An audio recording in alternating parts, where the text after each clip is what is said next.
Hello, everyone. Uh, Today I'm going to be talking about database kernels, seamless integration of database systems, and fast storage via CXL. Um, so first, let's start with some background because a lot of people haven't been paying attention to what CXL is. So let's start with the standard model of computer, the thing that we show every undergrad during their OS course. You have your you have your cores, you have your memory, and then you have a bus for IO, and then you have a bunch of mostly dumb peripheral devices. And this is a point that I'm taking from the ATC and OSDI 21 combined keynote by Timothy Roscoe. So this shows one core. Obviously, we have more cores. Um, so this is really only useful at this point as a convenient thing to show undergrads, because this is what an actual computer looks like now. This is a NVIDIA Parker SoC. It's very similar to the one in the Nintendo Switch. And I'm not using a full server because I want this to be legible. So everything circled in red is a processor of some kind with its own memory and cache. And you will notice these are quote unquote the main CPU cores. Um, so everything else is not coherent with the CPU and has to use DMA APIs or other mechanisms to access main memory. Those are expensive and they are annoying to implement in hardware. So for instance, we have a GPU, we have the processors on the power supply. We actually have a second one here for another power supply, and then we have the trusted execution environment processor that does secure boot and things like that. So if we look at modern devices, we have things like the Marvell Octeon 10 DPU with 24 CPU cores and 6 gigabytes of memory that actually runs full Linux installs. We have the NVIDIA H100, 144 streaming multiprocessors, 80 gigabytes of memory. You can turn those streaming multiprocessors into kind of bad CPU cores if you want to, or Intel's Xeon Phi. 61 cores, 244 threads, 16 gigabytes of memory, x86 based. You could definitely make Linux run on this if you wanted to. So why are we treating these devices like they are floppy disks? But look, we are using floppy disk IO mechanisms to talk to these. So they're programmable, they have a significant amount of compute and memory, and depending on the system they're in, they might be contributing a significant amount of the total system memory. So enter CXL. CXL is at its core an open sourcing of the cache coherence protocol for CPUs. And it allows other devices to implement that protocol and join cache coherence with the CPU. So it defines three types of devices. Type 1 devices don't have onboard memory that is exposed to the host, but do have a cache that they wish to be coherent.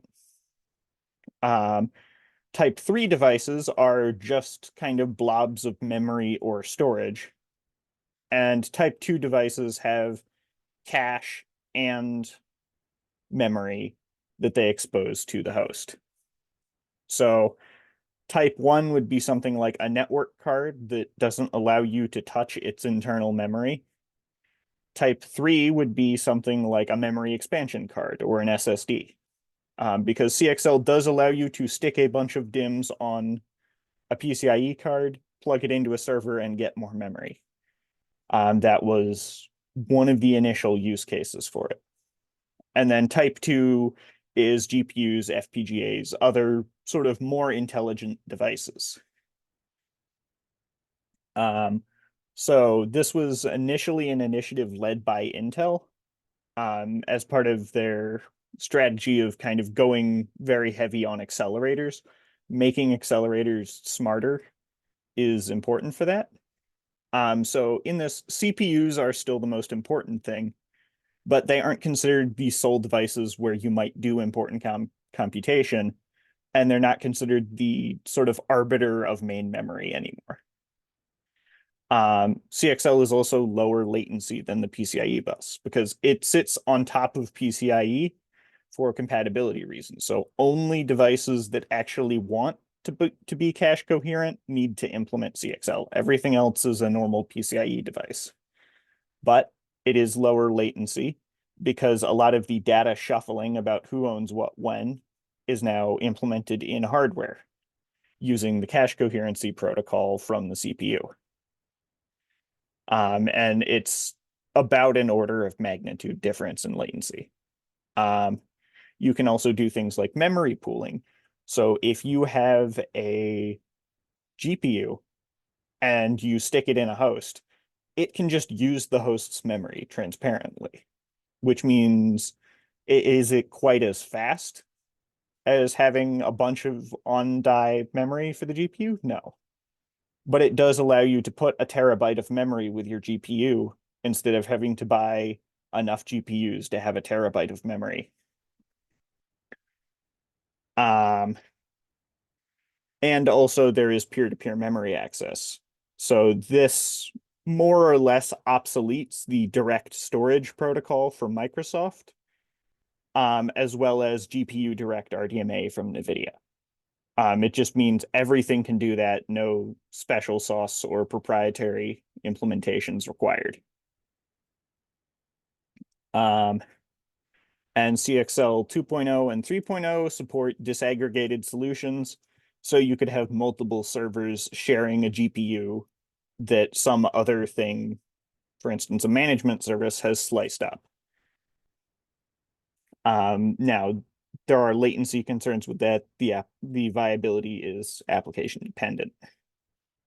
So now that we're clear on sort of what CXL is, let's get into the paper. So the authors are proposing that CXL SSDs should have database-centric hardware offloads, and then an NVMe interface for quote-unquote legacy workloads.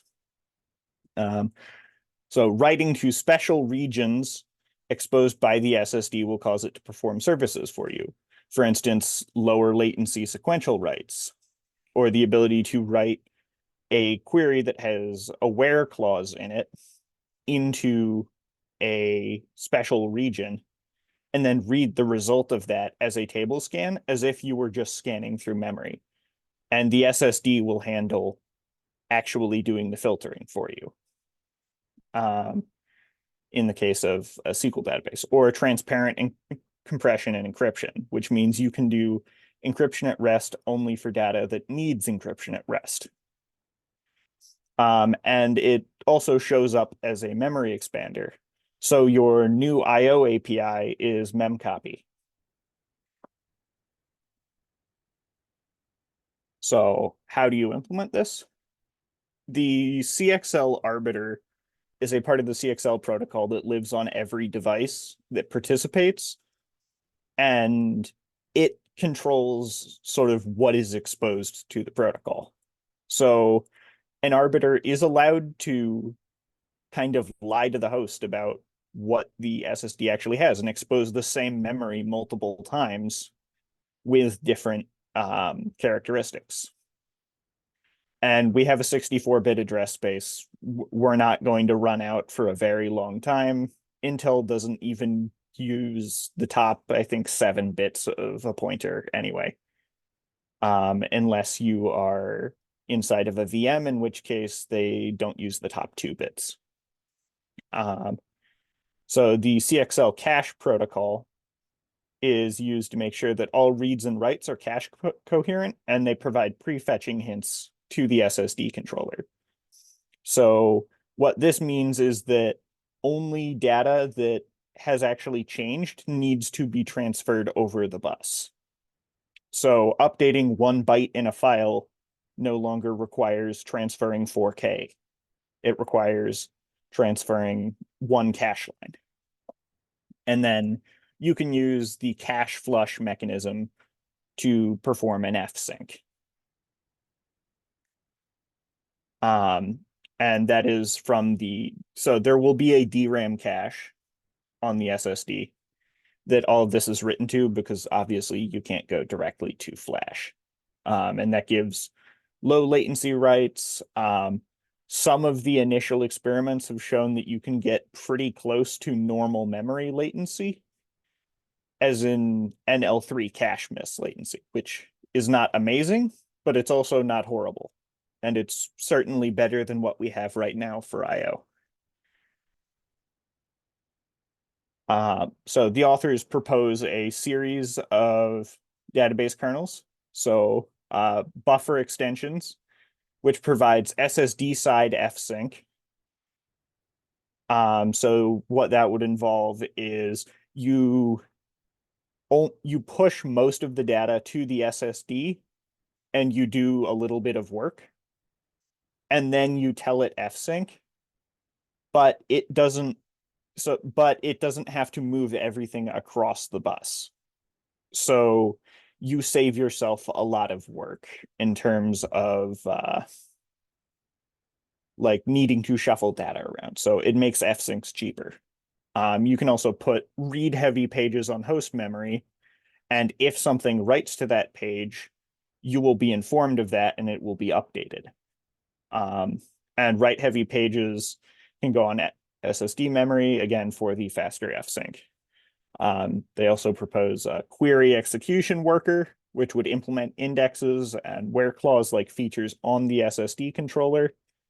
So making reads from the memory region only return rows that have the index with the applied filtering. So that also means unless you're modifying an index, the index never has to leave the SSD. And then a fast transaction logging kernel. So a battery-backed SSD could store the transaction log in DRAM and flush it to disk lazily. And that would mean that all you would have to do is continue filling an array in order to persist a transaction log or, say, a raft log. And it will just be handled for you in terms of actually persisting it to non-volatile storage. So also a data placement kernel that allows explicit tiered caching in the device. So once again, transaction log, raft log in persistent memory like Intel Optane, and tables in NAND flash.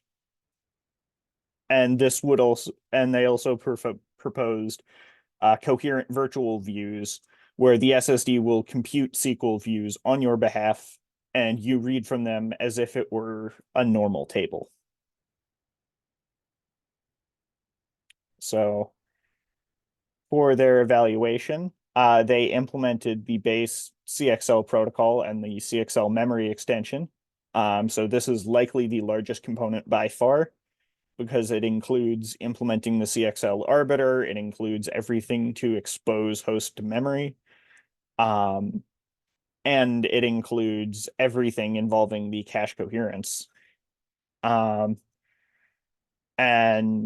so that's the largest component by far, and it consumes about 25% of the FPGA. So 27.5% if if they want the cache coherent and likely faster version, and 22.5% for the one that acts like it is DRAM and then will gradually flush stuff to flash. So essentially a normal SSD. And they say there is plenty of space on for an SSD controller and a few kernels. If this FPGA is the one I think it is, they do definitely have space for multiple RISC-V CPU cores to run software kernels with, in addition to onboard ARM cores. So they judged that the project is feasible. So if you look here, So hard blocks are sort of actual circuitry in an FPGA, not programmable. So they have CXL, and then this is a density map of circuitry inside of the FPGA that's been programmed. So anything blue is unused. And then this is just talking to the memory controller. So this isn't persisting to disk yet. This is everything you would need to build something that just gives the host more memory, however. And for their future directions, they need to actually implement the kernels. And they want to attach this to persistent memory, NAND flash, HBM, etc. And then also expose more intelligent behavior for append-only operations. And then they have some ecosystem concerns in terms of cross-vendor interop, compatibility, discovery, etc. And then they want to upgrade to CXL 3.0 for CXL remote storage support. And I personally think this is very interesting because it will enable you to have disaggregated storage without as much of a latency penalty if you are performing part of the database computation near the data and only shuffling data that you actually care about across the network. So, and on to the discussion.